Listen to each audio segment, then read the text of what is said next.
گولیوں کی بوچھاڑ۔ فریدی نے اپنی کار کا رخ قصبے کی طرف پھیر دیا۔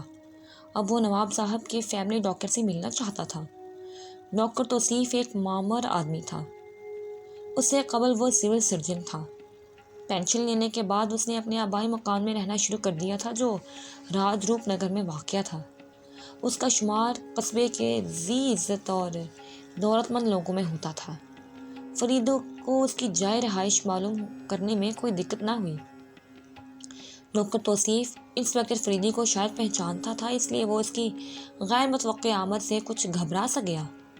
مجھے فریدی کہتے ہیں، اس نے اپنا ملاقاتی کارڈ پیش کرتے ہوئے کہا۔ میں آپ کو جانتا ہوں۔ ڈاکٹر توصیف نے مستربانہ انداز میں ہاتھ ہلاتے ہوئے کہا۔ فرمائیے، کیسے تکلیف فرمائی؟ ڈاکٹر صاحب، میں ایک انتہائی اہم معاملے میں آپ سے مشورہ کرنا چاہتا ہوں۔ فرمائیے۔ اچھا، اندر تشریف لے چلیے۔ آپ ہی نواب صاحب کے فیملی ڈاکٹر ہیں؟ فریدی نے سگار لائٹر سے سگار سلگاتے ہوئے کہا۔ جی ہاں۔ جی فرمائیے، ڈاکٹر نے مستربانہ انداز میں کہا۔ کیا کرنل تیواری آپ کے مشورے سے نواب صاحب کا علاج کر رہے ہیں؟ وہ اچانک پوچھ بیٹھا۔ ڈاکٹر توصیف چونک کر اسے گھورنے لگا۔ لیکن آپ یہ سب کیوں پوچھ رہے ہیں؟ ڈاکٹر صاحب، ذہنی بیماریوں کے علاج میں مجھے تھوڑا سا دخل ہے، اور میں اچھی طرح جانتا ہوں کہ اس قسم کے امراض کا صرف ایک ہی علاج ہے، اور وہ ہے آپریشن۔ آخر یہ کرنل تیواری تجزیہ اوقات کیوں کر رہے ہیں؟ اور یہ چیز بھی ہمارے لیے باعث تشویش ہے کہ کرنل تیواری کو، جسے کئی نوجوان ڈاکٹر امراض کے سلسلے میں کافی پیچھے چھوڑ چکے ہیں، معالج کیوں مقرر کیا گیا ہے؟ میرا خیال ہے کہ آپ ایک قطعی نجی معاملے میں دخل اندازی کر رہے ہیں، ڈاکٹر توصیف نے ناخوشگوار لہجے میں کہا۔ آپ سمجھے نہیں، فریدی نے نرم لہجے میں کہا۔ میں نواب صاحب کی جان لینے کی ایک گہری سازش کا پتہ لگا رہا ہوں۔ اسی سلسلے میں آپ سے مدد لینی مناسب ہے۔ جی؟ ڈاکٹر توصیف نے چونک کر کہا اور پھر مزمحل سا ہو گیا۔ جی ہاں، کیا آپ میری مدد کریں گے؟ فریدی نے سگار کا کش لے کر پراطمینان لہجے میں کہا۔ بات دراصل یہ ہے کہ انسپکٹر صاحب، میں خود بھی اس معاملے میں بہت پریشان ہوں، لیکن کیا کروں، خود نواب صاحب کی بھی یہی خواہش تھی۔ انہیں ایک بار کرنل تیواری کے علاج سے فائدہ ہو چکا ہے، لیکن مجھے تو معلوم ہوا ہے کہ کرنل تیواری کو علاج کے لیے ان کے خاندان والوں نے منتخب کیا ہے۔ نہیں، یہ بات نہیں، البتہ انہوں نے میرے آپریشن والی تجویز نہیں مانی تھی۔ میں آپ کو وہ خط دکھاتا ہوں جو نواب صاحب نے دورہ پڑنے سے ایک دن قبل مجھے لکھا تھا۔ ڈاکٹر توصیف اٹھ کر دوسرے کمرے میں چلا گیا اور فریدی سگار کے کش لیتا ہوا ادھ کھلی آنکھوں سے خلا میں تاکتا رہا۔ یہ دیکھیے نواب صاحب کا خط، ڈاکٹر توصیف نے فریدی کی طرف خط بڑھاتے ہوئے کہا۔ فریدی خط کا جائزہ لینے لگا۔ خط نواب زادہ صاحب کے ذاتی پیڈ کے کاغذ پر لکھا گیا تھا، جس کی پیشانی پر ان کا نام اور پتہ چھپا ہوا تھا۔ فریدی خط پڑھنے لگا۔ ڈیئر ڈاکٹر، آج 2 دن سے مجھے محسوس ہو رہا ہے جیسے مجھ پر دورہ پڑنے والا ہے۔ اگر آپ شام تک کرنل تیواری کو لے کر آ جائیں تو بہتر ہے۔ پچھلی مرتبہ بھی ان کے علاج سے فائدہ ہوا تھا۔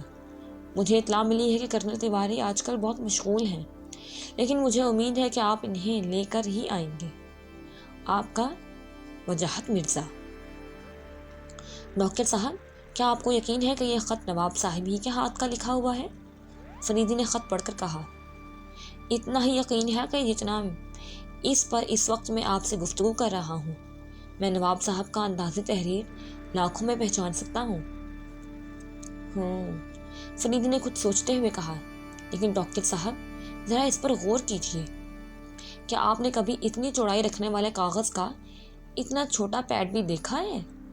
کس قدر بے ڈھنگا معلوم ہو رہا ہے۔ اوہ، یہ دیکھیے، صاف معلوم ہوتا ہے کہ دستخط کے نیچے سے کسی نے بقیہ کاغذ کینچی سے کاٹا ہے۔ ڈاکٹر، کیا آپ کو یہ اسی حالت میں ملا تھا؟ جی ہاں، ڈاکٹر نے متحیر ہو کر کہا۔ لیکن میں آپ کا مطلب نہیں سمجھا۔ وہی عرض کرنے جا رہا ہوں کیا یہ ممکن نہیں کہ نواب صاحب نے خط لکھا کر دستخط کر دینے کے بعد بھی نیچے لکھا ہو جسے کسی نے بعد میں کینچی سے کاٹ کر اسے برابر کرنے کی کوشش کی ہے؟ میرا خیال ہے کہ نواب صاحب فطرتاً اتنے کنجوس نہیں کہ باقی بچا ہوا کاغذ کاٹ کر دوسرے مصرف کے لیے رکھ لیں۔ اف میرے خدا! ڈاکٹر نے سر پکڑ لیا۔ یہاں تک میری نظر نہیں پہنچی تھی۔ بہرحال حالات کچھ ہی کیوں نہ ہو، کیا آپ بحیثیت فیملی ڈاکٹر اتنا نہیں کر سکتے کہ کرنل تیواری کے بجائے کسی اور معالج سے علاج کرائیں؟ میں اس معاملے میں بالکل بے بس ہوں فریدی صاحب۔ حالانکہ نواب صاحب نے کئی بار مجھ سے آپریشن کے متعلق گفتگو کی تھی، اور ہاں، کیا نام ہے اس کا، اس سلسلے میں سول ہسپتال کے اسپیشلسٹ ڈاکٹر شوکت کا بھی تذکرہ آیا تھا۔ اب تو معاملہ بالکل صاف ہو گیا، فریدی نے ہاتھ ملتے ہوئے کہا۔ ممکن ہے خط لکھ چکنے کے بعد نواب صاحب نے یہ لکھا ہو کہ اگر کرنل تیواری نہ مل سکیں تو ڈاکٹر شوکت کو لیتے آئیے گا۔ اس حصے کو کسی نے غائب کر دیا۔ توصیف نے کچھ سوچتے ہوئے کہا۔ میرا خیال ہے کہ آپ ڈاکٹر شوکت سے ضرور رجوع کیجیے، کم از کم اس صوبے میں وہ اپنا جواب نہیں رکھتا۔ میں اس کی تعریفیں اخبارات میں پڑھتا رہتا ہوں اور اس سے ایک بار مل بھی چکا ہوں۔ میں یہ اچھی طرح جانتا ہوں کہ وہ نواب صاحب کا 100% کامیاب آپریشن کرے گا۔ لیکن فریدی صاحب، میں کرنل تیواری کی موجودگی میں بالکل بے بس ہوں۔ ایسا جھکی آدمی آج تک میری نظروں سے نہیں گزرا۔ کرنل تیواری کیا فکر نہ کریں، اس کا انتظام میں کر لوں گا۔ آپ جتنی جلدی ممکن ہو سکے ڈاکٹر شوکت سے مل کر معاملات طے کر لیجیے۔ کرنل تیواری کا کیا انتظام کریں گے؟ انتظام کرنا کیسا، وہ تو قریب ہو چکا، فریدی نے سگار جلاتے ہوئے کہا۔ میں آپ کا مطلب نہیں سمجھا۔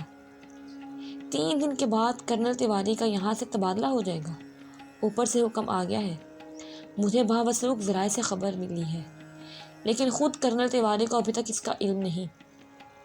انہیں اتنی جلدی جانا ہوگا کہ شاید وہ دھوبی کے یہاں سے اپنے کپڑے بھی نہ منگا سکے، لیکن یہ راز کی بات ہے، اسے اپنے تک محدود رکھیے گا۔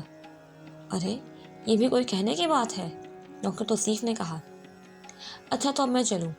آپ کرنل تیواری کے تبادلے کی خبر سنتے ہی ڈاکٹر شوکت کو یہاں لے آئیے گا۔ میرا خیال ہے کہ اس وقت پھر کسی کو اعتراض کی بھی گنجائش نہ رہ جائے گی۔ ہاں دیکھیے، اس کا خیال رہے کہ میری ملاقات کا حال کسی پر ظاہر نہ ہونے پائے، خصوصاً نواب صاحب کے خاندان کے کسی فرد اور اس خپتی بوڑھے پروفیسر کو اس لیے اطلاع نہ ہونے پائے۔ صاحب، مجھے تو وہ بوڑھا انتہائی خبیث معلوم ہوتا ہے۔ میں بھی اس کے بارے میں کوئی اچھی رائے نہیں رکھتا۔ وہ آخر ہے کون؟ فریدی نے دلچسپی ظاہر کرتے ہوئے کہا۔ میرے خیال سے نواب صاحب کا کوئی عزیز ہے، لیکن میں اتنا جانتا ہوں کہ نواب صاحب نے میرے ہی سامنے اس سے پرانی کوٹھی کا کرایہ نامہ لکھوایا تھا، بلکہ میں نے اس پر گواہ کی حیثیت سے دستخط کیے تھے۔ خیر، اچھا، اب میں اجازت چاہوں گا، فریدی نے اٹھتے ہوئے کہا۔ مجھے امید ہے کہ آپ جلد ہی ڈاکٹر شوکت سے ملاقات کریں گے۔ فریدی کی کار تیزی سے شہر کی طرف جا رہی تھی۔ آج اس کا دماغ بے انتہا الجھا ہوا تھا۔ بہرحال وہ جو مقصد لے کر راجروپ نگر آیا تھا، اس میں اگر بالکل نہیں تو تھوڑی بہت کامیابی ضرور ہوئی تھی۔ اب وہ آئندہ کے لیے پروگرام مرتب کر رہا تھا۔ جیسے جیسے وہ سوچتا تھا، اسے اپنی کامیابی پر پورا یقین ہوتا جا رہا تھا۔ سڑک کے دونوں طرف دور دور تک چیور کی گھنی جھاڑیاں تھیں۔ سڑک بالکل سنسان تھی۔ ایک جگہ سے بیچ سڑک پر ایک خالی تانگا کھڑا نظر آیا، وہ بھی اس طرح جیسے وہ خاص طور پر راستہ روکنے کے لیے کھڑا کیا گیا ہو۔ فریدی نے کار کی رفتار دھیمی کر کے ہارن دینا شروع کیا، لیکن دور دور تک کوئی دکھائی نہ دیتا تھا۔ سڑک زیادہ چوڑی نہ تھی، لہٰذا فریدی کو کار روک کر اترنا پڑا۔ تانگا کنارے لگا کر وہ گاڑی کی طرف لوٹا ہی رہا تھا کہ اسے دور جھاڑیوں میں ایک بھیانک چیخ سنائی دی۔ کوئی بھرائی ہوئی آواز میں چیخ رہا تھا۔ ایسا معلوم ہوتا تھا جیسے بار بار چیخنے والے کا منہ دبا دیا جاتا ہو اور وہ گرفت سے نکلنے کے بعد پھر چیخنے لگتا ہو۔ فریدی نے جیب سے ریوالور نکال کر آواز کی طرف دوڑنا شروع کیا۔ وہ قدادم جھاڑیوں سے الجھتا ہوا گرتا پڑتا جنگل میں گھسا جا رہا تھا۔ دفعتاً ایک فائر ہوا اور ایک گولی سنسناتی ہوئی اس کے کانوں کے قریب سے نکل گئی۔ وہ پھرتی کے ساتھ زمین پر لیٹ گیا۔ لیٹتے لیٹتے رینگتا ہوا وہ ایک کھائی کی آڑ میں ہو گیا۔ اب پے در پہ فائر ہونے شروع ہو گئے۔ اس نے بھی اپنا پستول خالی کرنا شروع کر دیا۔ دوسری طرف سے فائر ہونے بند ہو گئے۔ شاید گولیاں چلانے والا اپنے خالی پستول میں کارتوس چڑھا رہا تھا۔ فریدی نے کھائی کی آڑ سے سر ابھارا ہی تھا کہ فائر ہوا۔ اگر وہ تیزی سے پیچھے کی طرف نہ گر گیا ہوتا تو کھوپڑی اڑ ہی گئی تھی۔ دوسری طرف سے پھر اندھا دھند فائر ہونے لگے۔ فریدی نے بھی 2-3 فائر کیے اور پھر چیختا کراہتا سڑک کی طرف بھاگا۔ دوسری طرف سے اب بھی فائر ہو رہے تھے، لیکن وہ گرتا پڑتا بھاگا جا رہا تھا۔ کار میں پہنچتے ہی وہ تیز رفتاری سے شہر کی طرف روانہ ہو گیا۔ اگلا باب ہے حیرت ناک سانحہ۔